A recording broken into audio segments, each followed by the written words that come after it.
Hola chicos, bueno, hoy vamos a empezar el tema de las presidencias radicales. Hablamos de 1916 a 1930, en realidad el golpe del 30, y para eso es necesario entender el contexto en el que se da la ley Sáenz Peña en 1912, que es lo que permite el triunfo a Hipólito Yrigoyen. La etapa que ustedes por ahí no vieron, pero como hay que priorizar contenidos no podemos ver toda de vuelta, es la etapa de 1880 hasta 1916 en que triunfa Yrigoyen. Esa etapa es la que se llamó del gobierno del Partido Autonomista Nacional, o también llamado PAN, que fue una oligarquía conservadora. ¿Qué significa esto? Gobernaba para los intereses de la élite, de la gente que tenía más dinero, ¿no?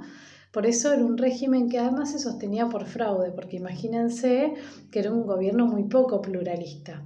Por eso se decía que era extremadamente fraudulento, porque se iban sucediendo en el poder distintos presidentes con poca posibilidad de que haya renovación democrática.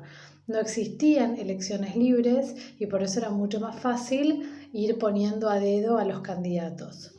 De hecho, la Unión Cívica Radical, que se había creado en 1891, de hecho es nuestro primer partido político moderno en el sentido técnico del término, eso seguramente van a ver en Cívica, cuál es la estructura que tienen los partidos políticos, tal como lo reconoce el artículo 38 de la Constitución Nacional, pero es importante tener en cuenta que el primer partido político que se forma es la Unión Cívica Radical en 1891, que ¿qué hace en este marco fraudulento? Se retira, se abstiene de participar en elecciones. Por eso encima eran regímenes que se perpetuaban en el poder sin participación de todos los gobiernos.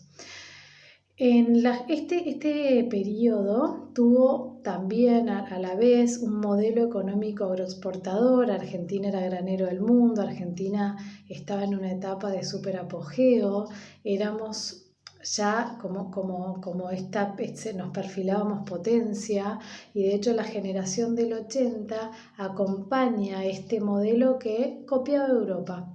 De hecho, piensen que se llama la generación del 80 porque estamos situados en 1880 y es la etapa que se hace, por ejemplo, la conquista del desierto. Ahora que vimos imperialismo en la unidad anterior, acuérdense que la conquista del mal llamado desierto fue la extensión de la frontera para tomar tierra del indio.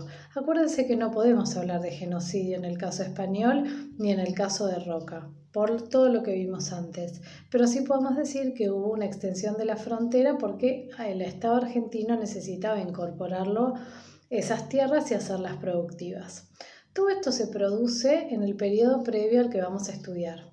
Pero hay un gran avance en esta época que tiene que ver con la llamada Ley Sáenz Peña, que es la que establece el voto igual, secreto, libre y obligatorio.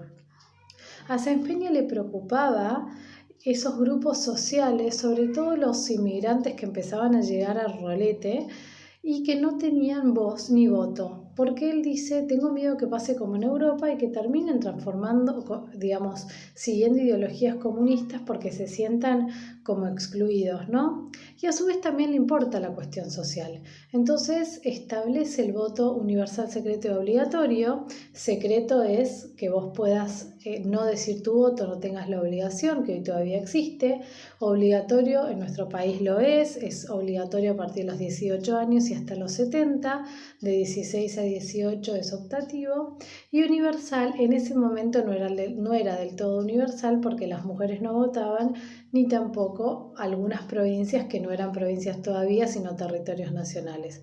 Sin embargo, fue un avance enorme y de hecho logró que varias gobernaciones radicales ganasen en las provincias hasta que finalmente tuviésemos el primer gobierno radical nacido de elecciones libres y democráticas como fue Hipólito Yrigoyen con la ley Sáenz Peña 1912.